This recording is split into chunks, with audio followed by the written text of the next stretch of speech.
Thank you, Mr. Chairman. I'm glad we're here today to talk about insurance and insurance regulation because I've been looking at a problem that's costing American families about $17 billion a year.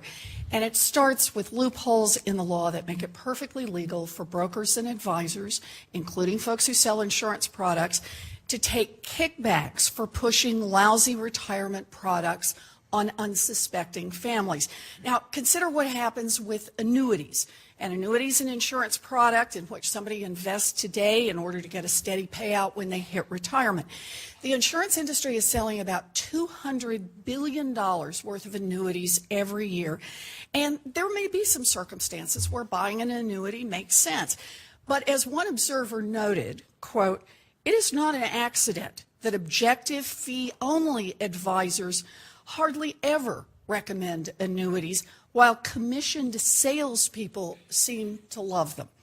Now, I got interested in what kinds of kickbacks some of these insurance salesmen were getting when they pushed people to buy annuities. And what I found is pretty amazing. I found free cruises, luxury vacations at five-star resorts, an African safari, private yacht tours of the Mediterranean, iPads, Mercedes-Benz leases, and, get this one, a diamond-encrusted NFL Super Bowl-style ring with a large ruby in the middle.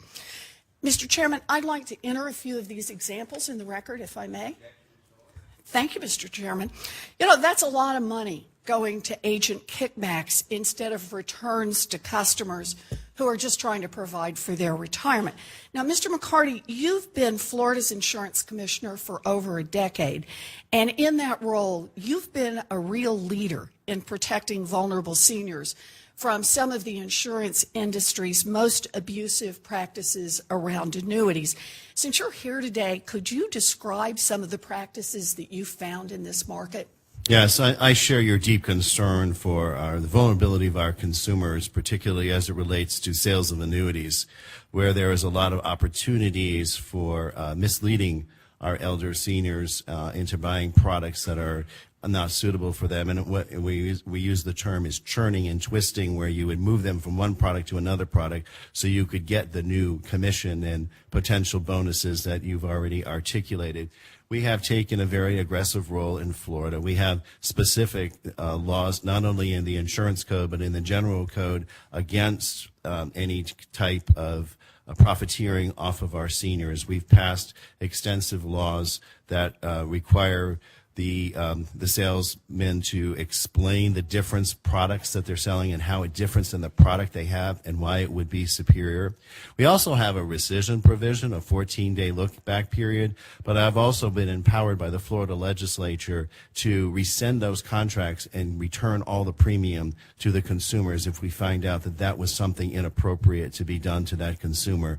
We're also looked at a lot of things in terms of we're one of the few states that look at sales materials to make sure they're not misrepresenting to our seniors. So we have an aggressive policy of protecting consumers in Florida, and we are continuing to look at other states for best practices and would certainly welcome opportunities to do what we can to want to make sure that there's a flow of benefits. We don't want to stop the opportunity of consumers because there are legitimate products, but at the same time, we need to be vigilant in protecting our consumers, and I'm proud that we do that in Florida. Well, I want to thank you very much for your work. As you point out, you are one of the few states that is that aggressively involved.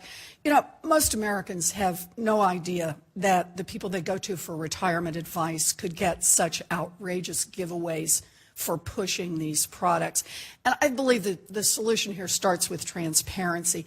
That's why today I launched an investigation, sending letters to the 15 largest annuities companies describing the kickbacks that I found and asking them to disclose complete information on the perks, the rewards, the incentives, or whatever else they call the inducements they offer to sell these annuities to families and small investors who are trying to plan for their retirements. I believe that transparency is a powerful first step, but it isn't enough. We all know that investing has risks and nobody's entitled to a guaranteed result, but there should be some basic rules of the road to make sure that investment advisors can't get rich on kickbacks and that giveaways like these cause unsuspecting customers to lose out. The Department of Labor is working right now to set up those rules. I believe they should act forcefully and quickly, and we should help them in any way we can. Thank you, Mr. Chair.